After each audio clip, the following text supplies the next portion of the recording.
La Diócesis de San Cristóbal presenta el curso Eucaristía, Sacramento de nuestra Fe, con Monseñor Mario Moronta, certificado por la Universidad Católica del Táchira y el Instituto Universitario Eclesiástico Santo Tomás de Aquino, con el apoyo de Radio Natividad y el Diario Católico de Venezuela. Al final de este curso de Teología de la Eucaristía, el Sacramento de nuestra Fe, si bien todavía nos queda una lección de síntesis y de compartir algunas experiencias, ya estamos pues prácticamente cerrando las puertas de este curso que creo que nos ha servido a todos para seguir profundizando en el amor a la Eucaristía. Y en este tema que iniciábamos en la última sección y que está destinado a la teología pastoral, es decir, a la pastoral de y para la Eucaristía, veíamos su relación entre la Eucaristía y la misión de la Iglesia. Y vamos a ver ahora, en un primer momento, la relación que existe entre la Eucaristía y la caridad de la Iglesia. Por el hecho de ser un sacramento de comunión, la Eucaristía tiene una proyección hacia lo social, sobre todo vista en el horizonte de la práctica de la caridad operante.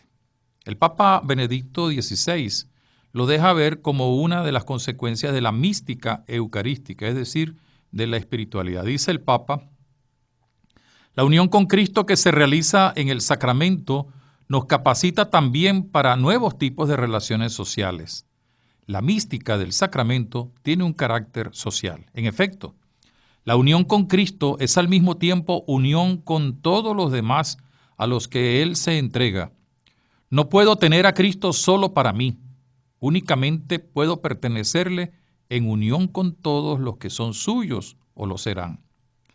A este respecto hay que explicitar la relación entre misterio eucarístico y compromiso social. La Eucaristía es sacramento de comunión entre hermanos y hermanas que aceptan reconciliarse en Cristo, el cual ha hecho de judíos y paganos un pueblo solo, derribando el muro de enemistad que los separaba.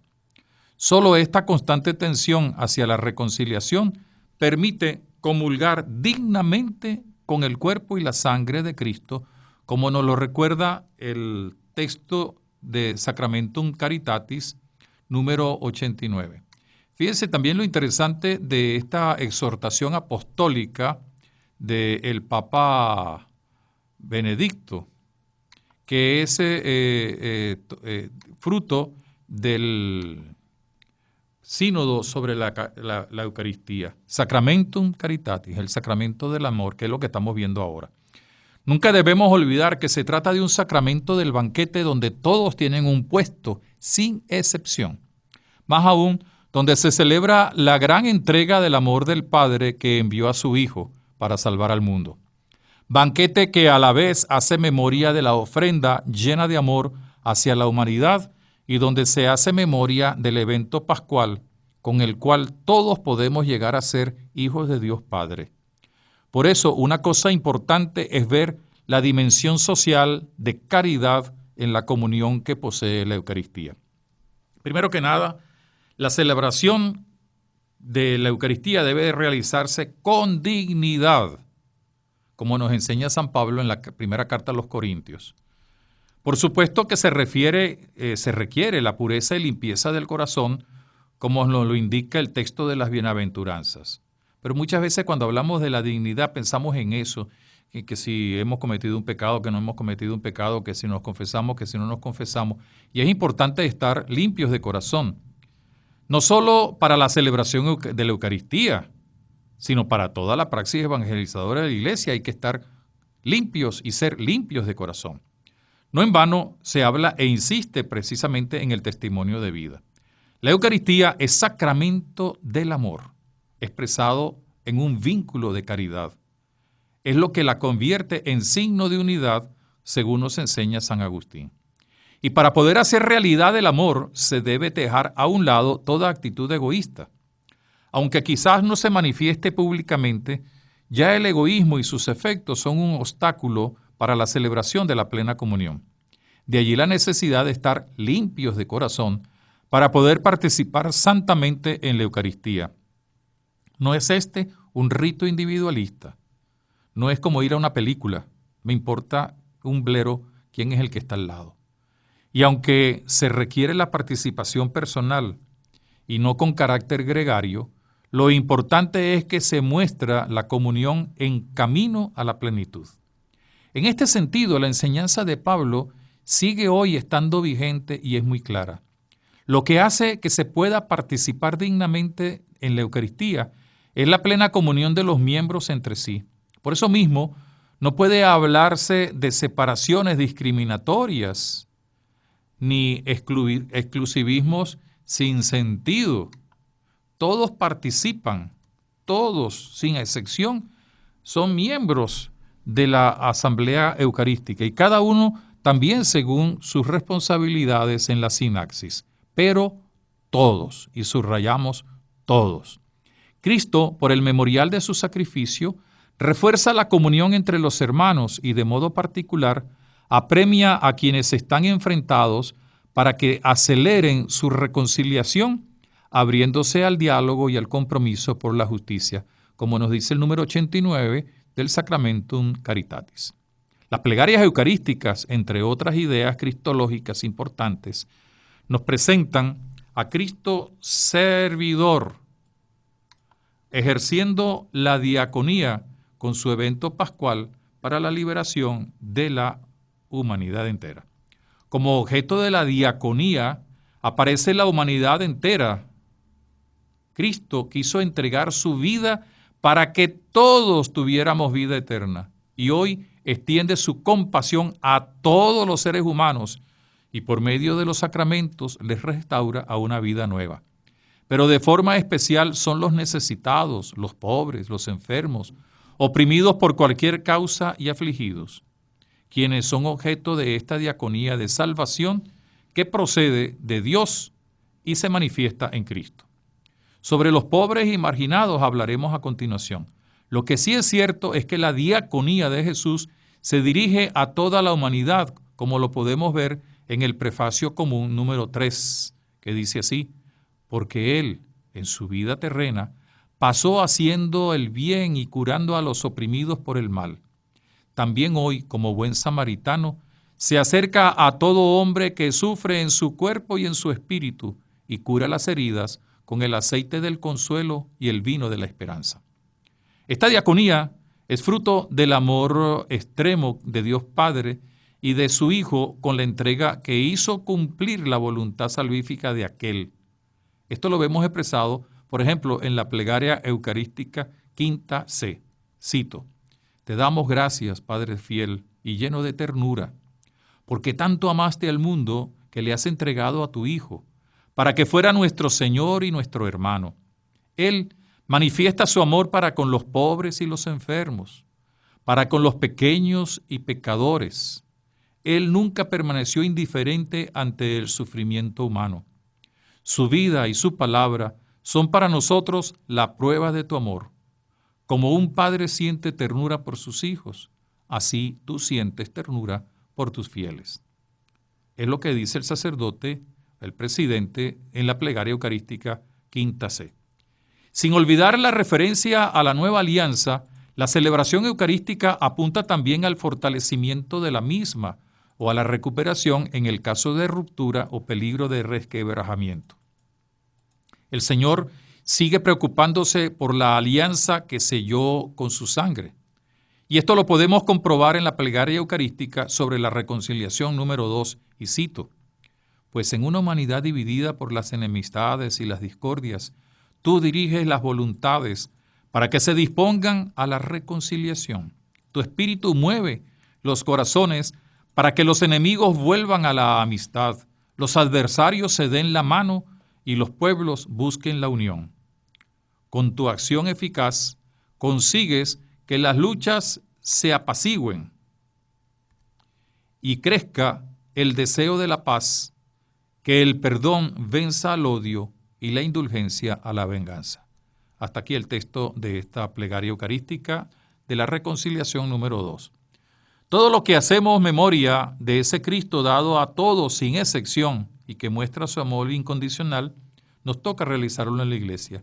De allí una consecuencia concreta de la celebración a través del testimonio personal y eclesial de sus miembros asociados a Cristo sacerdote por el bautismo.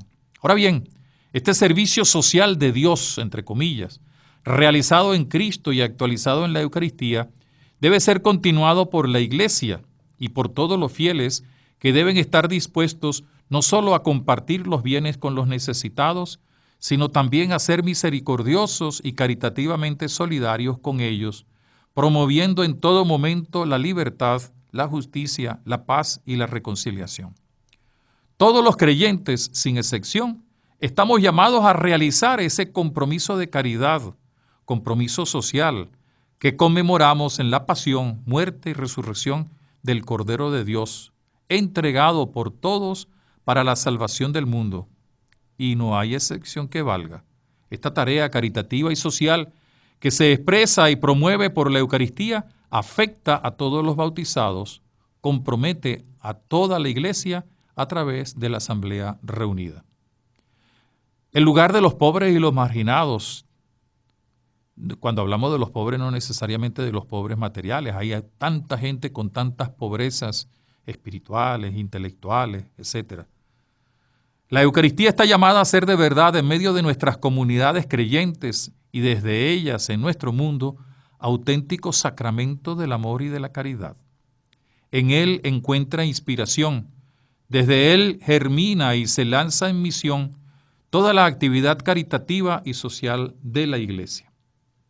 Desde este sacramento, con la conciencia de su participación en el cuerpo de Cristo, todo creyente está comprometido en hacer valer la fuerza de la nueva alianza y desde allí con la nueva creación. Esta incluye todo lo que se refiere a la vida social, a la caridad, a la justicia y a la libertad. No se olvide que es celebración anticipada del banquete del reino.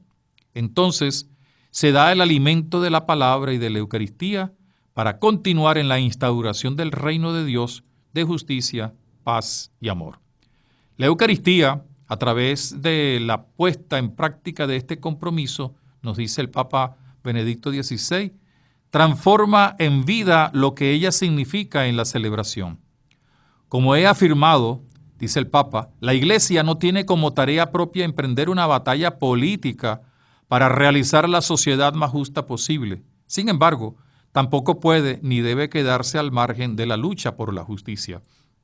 La Iglesia debe insertarse en ella a través de la argumentación racional y debe despertar las fuerzas espirituales, sin las cuales la justicia, que siempre exige también renuncias, no puede afirmarse ni prosperar. Por ser sacramento de la comunión entre hermanos, no puede darse la discriminación de nadie. En caso de darse, se está celebrando indignamente el misterio eucarístico. Por tanto, la Eucaristía no debe discriminar a nadie por su posición social, ni tampoco por cualquier otra condición o situación. Esto no quiere decir que la Eucaristía no pida un discernimiento. Vemos que también en la Iglesia primitiva se da un discernimiento de la actitud interna, de los actos y comportamientos. Los ejemplos son claros. El caso de los invitados a las bodas que no llevan el vestido nupcial. El caso de la condena de Pablo a quienes comen el cuerpo del Señor indignamente. El caso del incestuoso de Corinto. Esto se expresará después respecto a los excomulgados, penitentes, y la Iglesia lo concretará en la prohibición de comulgar a aquel que tiene un pecado grave o mortal. El teólogo Borovio, a la vez, nos presenta los diversos tipos de marginados, unos desde el punto de vista cristiano y el otro desde lo social. Allí se incluyen los que se automarginan y necesitan ciertamente de su conversión. Dice él, desde el punto de vista cristiano hay marginados que querrían participar en la Eucaristía y no pueden, los enfermos, disminuidos, ancianos, sobre todo aquellos que están dependiendo de la ayuda de otros, los encarcelados, algunos divorciados. Otros podrían participar pero no quieren, por su indiferencia, falta de sinceridad y de coherencia en la vida. Otros ni pueden ni quieren, los pecadores públicos, agnósticos, ateos, narcotraficantes, algunos que están en situación matrimonial irregular. Por otro lado, no hay que olvidar que también se da el caso de quienes comulgan y no deberían comulgar, ya que su situación de vida cristiana está en realidad en contradicción fundamental con lo que pide Dios, con lo que pide la fe. Desde un punto de vista social, continúa Borovio diciendo, marginados son los puestos al margen, es decir, los apartados, los excluidos, fuera de la norma o no según lo que se considera lo normal. La marginación es un fenómeno patológico de tipo relacional. Pobres no quiere decir necesariamente marginados. Los marginados no coinciden necesariamente con los pobres, aunque sí frecuentemente. La pobreza puede ser material, los pobres, los que carentes de medios materiales necesarios. En lo social, los no acogidos por la sociedad o rechazados, los que son disminuidos, drogadictos y algunos enfermos. En lo cultural, hay muchos que excluyen a los analfabetos, a los no escolarizados, a los simples. En lo espiritual o moral, los que están solos, desorientados, sin sentido o perdidos. En realidad no se trata de individuos o casos aislados, se trata de grupos extensos, de colectivos a los que no se puede marginar y a los que la Iglesia tiene que procurar también acoger. La recepción y acogida de los marginados es deber de toda la comunidad, no de un grupito, de toda la comunidad. En particular, durante la celebración, el presidente de la asamblea debe estar pendiente de ello.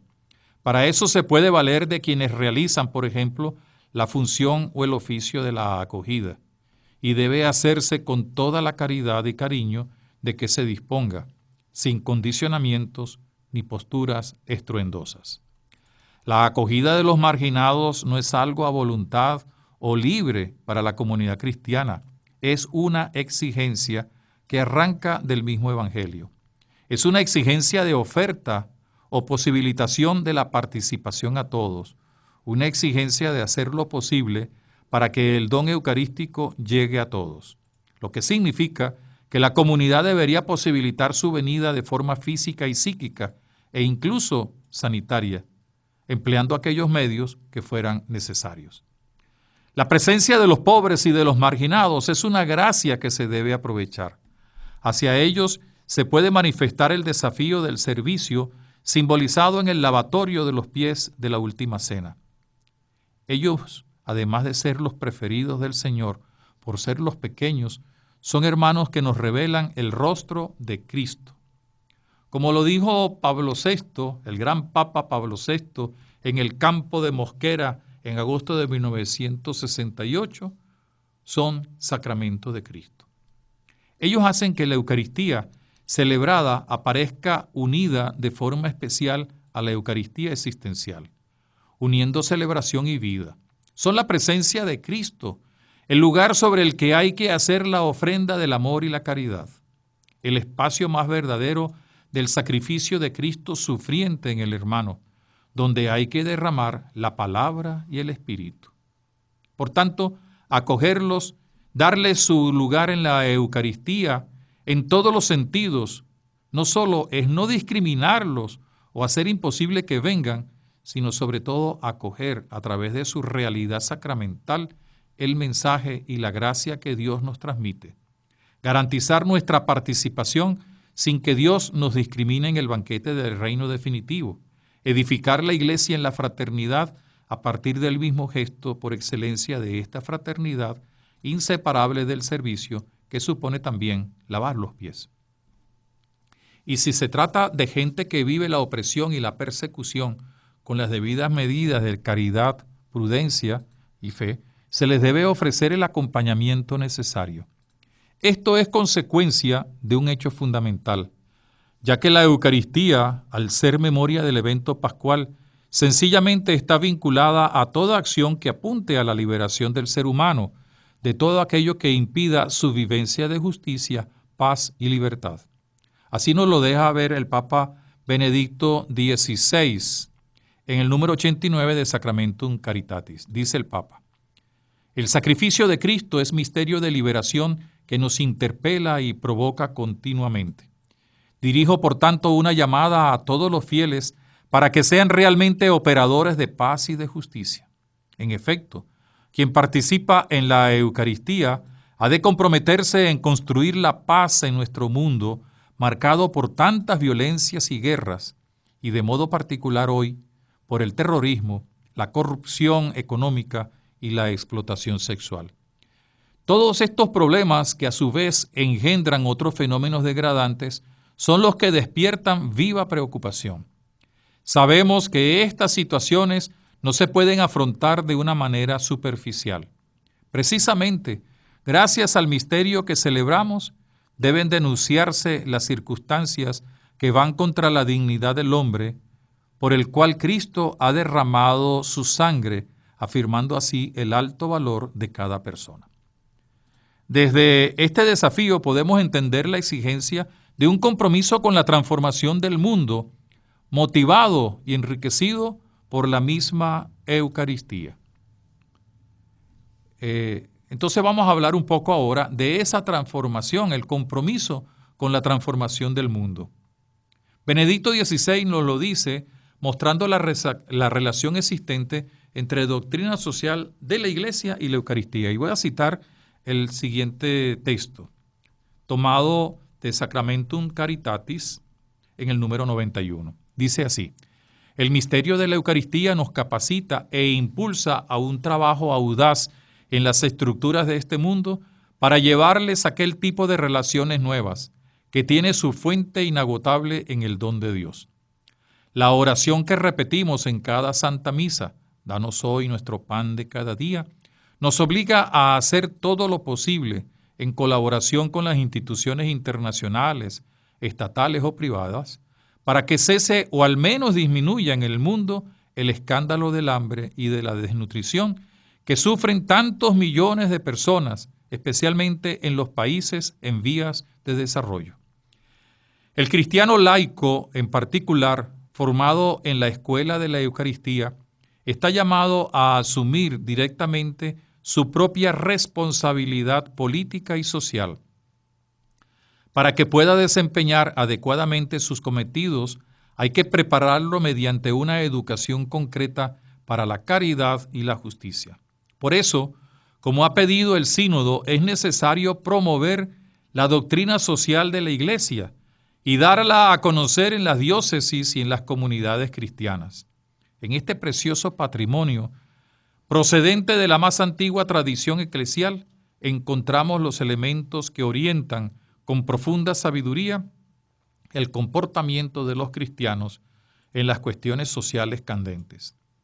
Esta doctrina, madurada durante toda la historia de la Iglesia, se caracteriza por el realismo y el equilibrio, ayudando así a evitar compromisos, equívocos u utopías ilusorias. Tiene su lógica dentro del dinamismo de la Eucaristía, desde la transformación personal hasta la del mundo y la sociedad, sobre todo porque el creyente no está aislado del ámbito donde vive, trabaja y va haciendo realidad su testimonio cristiano. La celebración de la Eucaristía es en sí pasajera, pero concentra en sí misma la totalidad de una gran tarea que debemos cumplir en la vida, que reclama un desarrollo posterior en todas sus potencialidades: fraternidad e igualdad, participación y responsabilidad común, justicia, caridad, solidaridad. La Eucaristía nos transforma internamente, personalmente, comunitariamente, pero también nos impulsa hacia la transformación externa y social que todavía está por cumplir en la vida. Es una transformación que conlleva luchar por quitar el pecado del mundo por el cual fue inmolado el Cordero de Dios. Esto exigirá la implantación o el compromiso para ir haciéndolo de los valores evangélicos del reino de Dios. La transformación por la caridad y el amor supone también el promover los valores del reino, es decir, la mutua acogida, el respeto, la tolerancia, la convivencia en la pluralidad de opiniones y de opciones, la aceptación de la igualdad y común dignidad sin discriminaciones. La promoción de unas relaciones donde se den la reconciliación y el perdón, la ayuda fraternal, la gratuidad más alta del intercambio mercantilista. En una palabra, la promoción de una cultura de la vida y una civilización del amor en una atención preferencial a los más pobres y necesitados.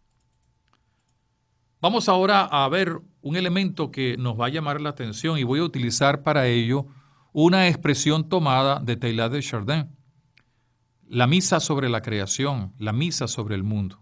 Tomamos prestada esta expresión de Teilhard de Chardin para hablar de algo que ya se hace común en muchos textos teológicos y del magisterio eclesial. Ciertamente que es una expresión propia de Teilhard. En un arrebato místico, este jesuita, hace muchos años, doctor en ciencias naturales, filósofo, místico y poeta, científico y pensador, redacta este precioso texto llamado así, La Misa sobre el Mundo. Dentro de sus reflexiones y estudios sobre el fenómeno humano, en medio de sus investigaciones de carácter científico, Teilhard no deja de ser un creyente. Se puede discutir y disentir en torno a sus propuestas. Sin embargo, su meditación sobre la obra del Creador siempre estuvo signada por su sinceridad y su coherencia en la vida de fe. Teilhard reflexionó en la misa sobre el mundo, sobre la irradiación de la presencia eucarística en el universo. Ciertamente que no confundía esa presencia, fruto de la transustanciación propiamente dicha, con la presencia universal del Verbo. Su fe en el misterio de la Eucaristía no era solo ardiente, era tan precisa como firme. Teilhard va a extender el concepto de consagración del pan y el vino, y en él implica los efectos de la Eucaristía en el cosmos, es decir, su influencia en el mundo. Vamos a citar este texto bonito de Teilhard. Cuando Cristo desciende sacramentalmente a cada uno de sus fieles, dice el jesuita francés, no lo hace solo para conversar con él.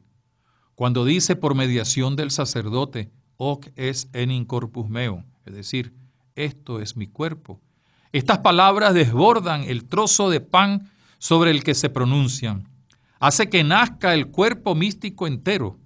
Y más allá de la hostia transustanciada, la operación sacerdotal también se extiende al cosmos, al mundo. La materia entera experimenta lenta e irremediablemente la gran consagración, la que viene de Dios. Esta breve mención nos permite ver lo que Benedicto XVI dice al respecto. En primer lugar, habla de la santificación del mundo y la responsabilidad con la creación entera. Lo dice en el número 92 de Sacramentum Caritatis. Para desarrollar una profunda espiritualidad eucarística que pueda influir también de manera significativa en el campo social, se requiere que el pueblo cristiano tenga conciencia de que al dar gracias por medio de la Eucaristía, lo hace en nombre de toda la creación, aspirando así a la santificación del mundo y trabajando intensamente para tal fin. Seguidamente, el Papa hablará de la influencia de la teología y la celebración de la Eucaristía sobre la creación y la historia de la humanidad. Aquí las palabras del Papa. Las cito. La Eucaristía misma proyecta una luz intensa sobre la historia humana y sobre todo el cosmos. Cosmos significa pues el mundo. En esta perspectiva sacramental aprendemos día a día que todo acontecimiento eclesial tiene carácter de signo, mediante el cual se comunica a sí mismo y nos interpela.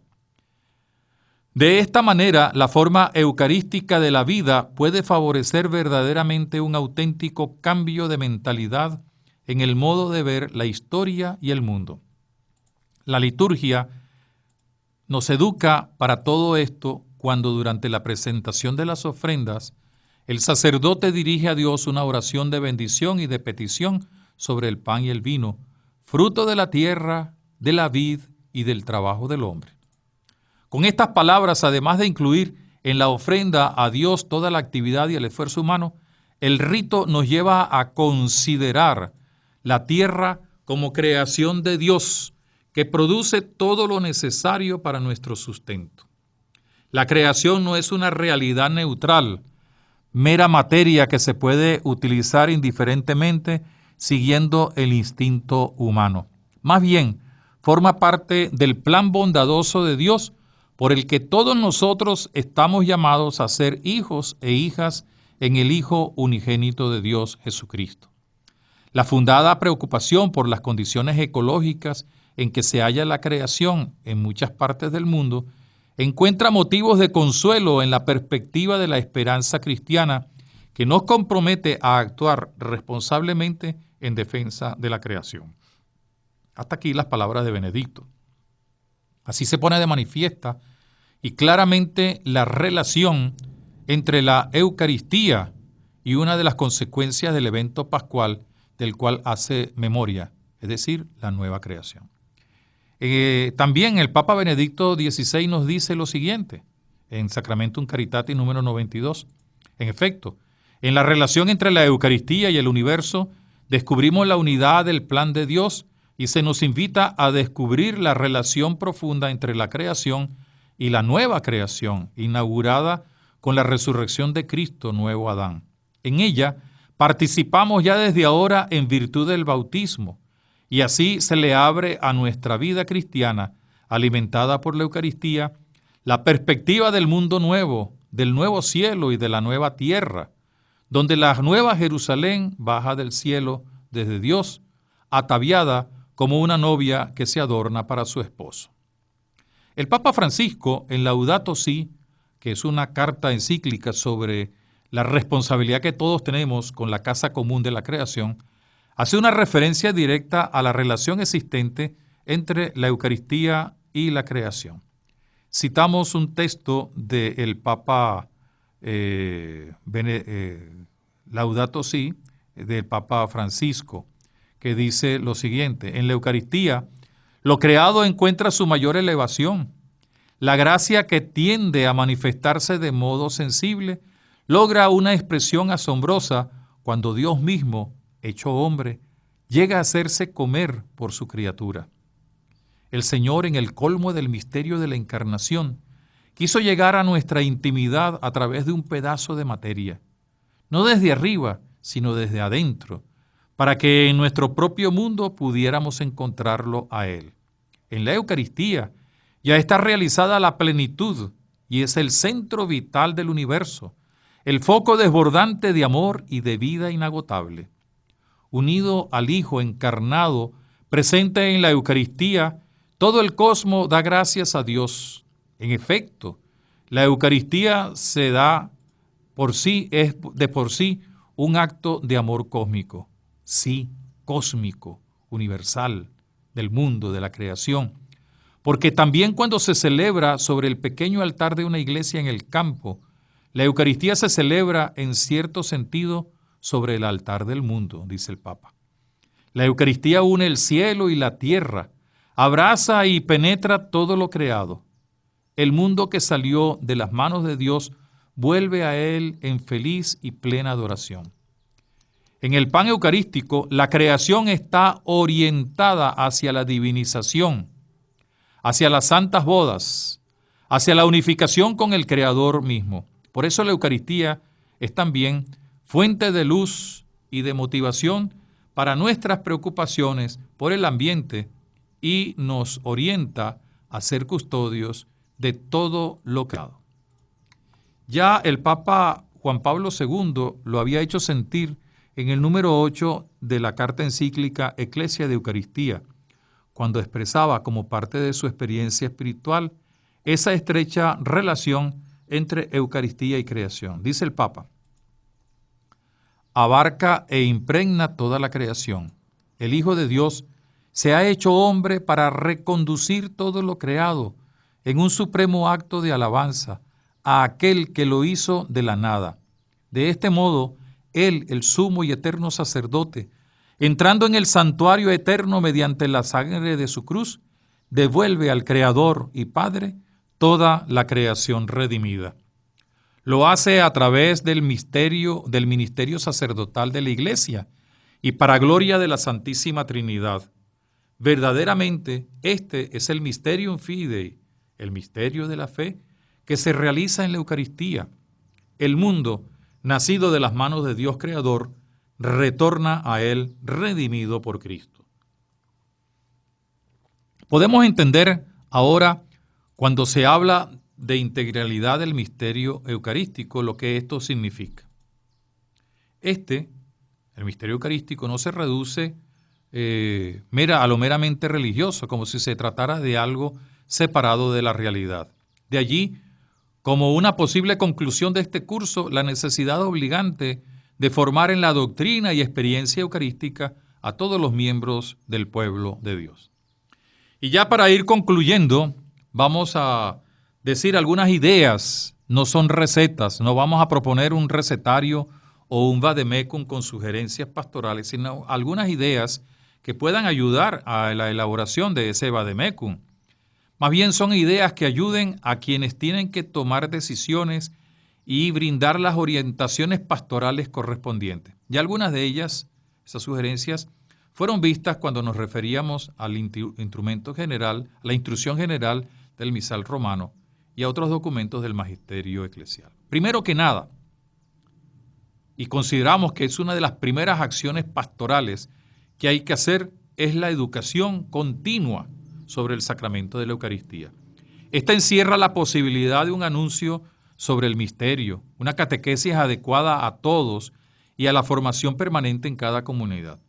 Para ello se pueden tener los recursos catequéticos y evangelizadores que todos conocemos, y es necesario dar una justa enseñanza sobre la Eucaristía, pero con el sentido de integralidad que hace un momento mencionábamos.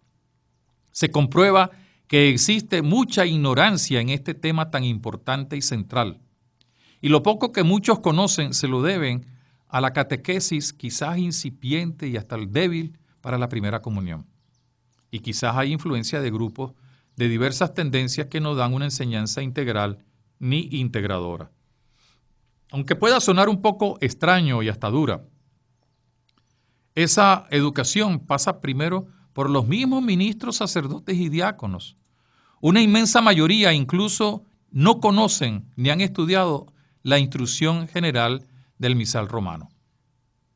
Es lo menos que se podría tener como conocimiento en estos momentos. No falta quien se haya quedado con lo que aprendió hace muchos años en el seminario, es decir, con el tratado de Eucaristía, que a lo mejor lo vio, pero no lo digirió. Esto puede crear confusiones. Una cosa importante para insistir en la formación permanente, por ejemplo, de los presbíteros, de los diáconos, y por qué no de los obispos también, es la centralidad de la doctrina que inspira la celebración y la devoción eucarísticas. No hay que quedarse solo en el rito. Hay muchas formas para hacer realidad esta educación, pero es una tarea que no se puede posponer, ni tampoco reducir a un taller o a un breve curso. Es algo continuamente que hay que seguir haciendo. Por otra parte, otra idea, otro principio o otra razón para elaborar algunos subsidios es que la Eucaristía hace la Iglesia. Esta es la toma de conciencia de que es toda la Iglesia la que hace la Eucaristía. Ya lo hemos visto, es cierta la responsabilidad de los obispos y presbíteros que llegan a ser presidentes natos de la sinaxis o asamblea litúrgica. Pero al no actuar ni solos ni aisladamente, deben hacer valer la dimensión del sacramento de la comunión y de la Iglesia presente en la Eucaristía, como doctrina y como celebración. Es toda la Iglesia, cada uno de sus miembros, con su responsabilidad. Y en esto tenemos que recordar que para poder hacer diversos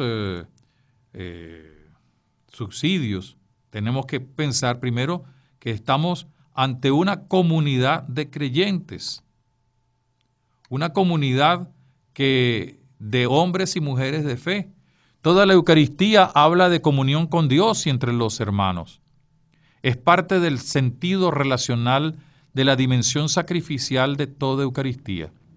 La sinaxis es la cajal de Cristo, como ya lo hemos mencionado en diversas oportunidades. Es una asamblea que se reúne para hacer memoria y participar en el banquete de la Cena del Señor. Al hablar de la mesa de la palabra y de la Eucaristía, ya se está haciendo mención de los que participan de modo activo. No es el conjunto o asociación de individuos los que participan en la Eucaristía, sino la eclesía representada en cada asamblea litúrgica.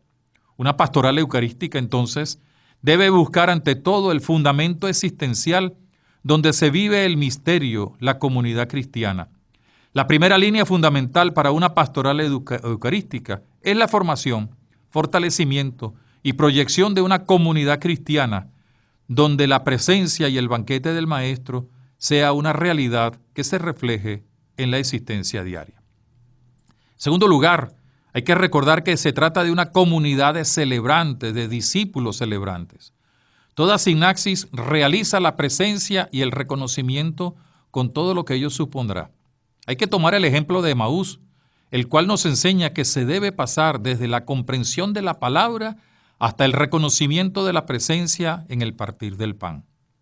Hay una condición importante para ello, ser discípulos, es decir, saber que quienes participan en la Eucaristía están en el seguimiento de Jesús o están por empezar o iniciarse en el mismo, e incluso algunos retornando al camino.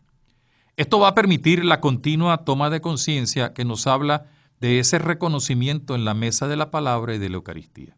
Es cierto que nos topamos con una seria dificultad que hay que enfrentar, como lo es la ignorancia en el tema de la Eucaristía. Y esto nos puede llevar a la rutina o también a actuar con desconocimiento y quedarnos con lo poquito que se haya aprendido o conocido. Esto nos lleva a una pregunta que es a la vez un cuestionamiento para los pastores y catequistas. ¿No será que la praxis eucarística se ha quedado en la celebración de ritos vacíos que no hablan, sencillamente porque no son legibles para quien no ha tenido la experiencia de ser discípulo? Y esta interrogante es válida no solamente para los laicos, también para los sacerdotes, las religiosas, los obispos, los cardenales, los diáconos. Ante este cuestionamiento, la Iglesia debe dar una respuesta clara y pedagógica. Así, la base de una pastoral de la Eucaristía donde se conjugue comprensión y práctica no brota de multiplicar celebraciones o de impartir normas litúrgicas moralizantes, sino de propiciar una comunidad de discípulos donde se fortalezca la relación con el Maestro, desde donde pueda brotar el reconocimiento de Jesús presente en el misterio. En tercer lugar, hay que recordar que se trata de una comunidad de servidores en la justicia y en la paz. En las fuentes de la teología de la Eucaristía pudimos comprobar que el servicio y el amor están presentes en la intencionalidad del Maestro al instituir la Eucaristía. Hay una invitación clara a imitar al Maestro, que dio el ejemplo con su entrega de amor y con el gesto signo de lavar los pies a los discípulos.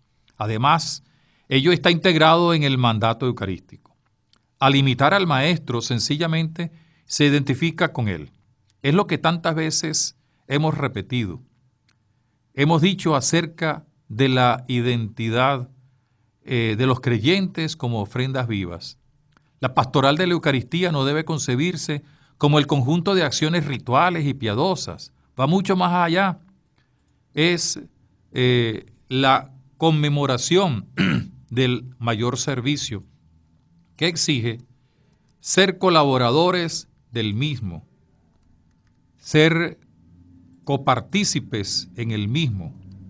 Es la conmemoración del mayor servicio que exige ser colaboradores, cooperadores con Cristo. Esto tiene que ver con la misión de la Iglesia. De este modo, se puede comprender una pastoral eucarística donde el servicio manifiesta realmente que la Eucaristía es fuente y culmen de la vida y de la misión de la comunidad.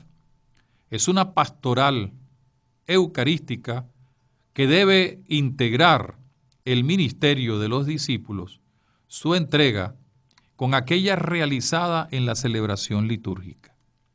Así, una línea pastoral fundamental de la praxis eucarística será la vivencia de la pastoral como entrega permanente del discípulo que tiene un momento culminante, el sacrificio eucarístico. En cuarto lugar, recordamos que es una comunidad de testigos. Como aclamación luego de las palabras de la institución, la Signasis responde con un compromiso de anunciar la muerte y la resurrección del Señor, lo cual implica asumir con más fuerza la vocación a ser testigos. Los discípulos de Emaús lo entendieron y por eso retornaron a Jerusalén para compartir su testimonio con los otros hermanos. Una línea fundamental para una praxis eucarística es el llamado a la comunidad para hacer el testimonio de la presencia del resucitado para una humanidad desesperanzada, prefigurada en los caminantes de Emaús. A partir del encuentro en la mesa donde el Señor les partía el pan, retornan las esperanzas que hacen sentir el grito de los discípulos: Jesús está vivo. En quinto lugar, no olvidemos que se trata de una comunidad que practica la solidaridad y la justicia. El compromiso de caridad apunta a crear y consolidar la comunidad que todo lo pone en común para que nadie pase necesidad. Recordemos que una de las acepciones con las que se puede traducir el término koinonía es solidaridad. Esto hace que la vivencia comunitaria eucarística llegue a convertirse en un compromiso con la justicia y la solidaridad. Se trata de promover la línea pastoral de una mesa abierta a los pobres y pequeños. En sexto lugar, recordemos que es una comunidad evangelizada y evangelizadora. La misma comunidad que evangeliza es evangelizada. Y como lo indicamos al hablar de la educación para la Eucaristía, sigue siendo una asignatura pendiente. La comunidad verdaderamente evangelizada es la que se ha dejado atraer y guiar por el anuncio del Evangelio, el cual lo asumen como misión y tarea irrenunciables. Al recordar, finalizada la Eucaristía, que se debe continuar la misión, ite missa est, entonces se toma conciencia de que esa comunidad evangelizada es evangelizadora. Desde esta perspectiva podemos entonces entender el por qué la pastoral sobre la Eucaristía es el culmen de la acción evangelizadora de la Iglesia, con la cual se crean, fortalecen y consolidan las comunidades eclesiales hasta los confines de la tierra. Solo una comunidad que se ha encontrado con Jesús, es decir, una comunidad evangelizada, puede ser una comunidad de discípulos, una comunidad testimonio, una comunidad de servicio, una comunidad solidaria. No basta un grupo para celebrar el misterio. Es necesaria una comunidad que se haya encontrado con Jesús, última línea fundamental, una comunidad que pueda vivenciar el misterio como sacrificio, presencia y banquete. Hemos concluido con esto nuestro curso. Todavía nos queda la lección o la sección conclusiva, pero entonces podemos concluir que la Eucaristía como sacramento y como celebración, siendo el alma de toda la pastoral de la Iglesia, nos alienta a seguir adelante, mar adentro, en el nombre de Jesús. Quiero agradecerle a Dios, a la Virgen que nos ha acompañado, a todos ustedes que han tenido paciencia y perseverancia, a todos los colaboradores, el Padre Pacheco, el Padre Robles, el Padre Yepes, a todos los que han hecho posible este curso. Bueno, agradecerles de todo corazón y pedirle a Dios que nos siga alentando para que nuestra vida esté centrada en la Eucaristía, sacramento de nuestra fe. Todo este material y el anterior y el cuarto cuestionario para la cuarta evaluación está ya pues en la página web www.diocesidesancristóbal.online. Y todavía hay chance porque tendremos una sección en vivo para algunas preguntas, comentarios que ustedes quieran hacernos llegar a través de eucateo@gmail.com. Que Dios nos bendiga y que nuestra fe en la Eucaristía se haga sentir con un testimonio de vida en el nombre del Señor Jesús. Amén. Hasta la próxima sección, la conclusiva. Esta emisora presentó el curso La Eucaristía, Sacramento de nuestra Fe. El material de apoyo a disposición en www.diocesidesancristóbal.online.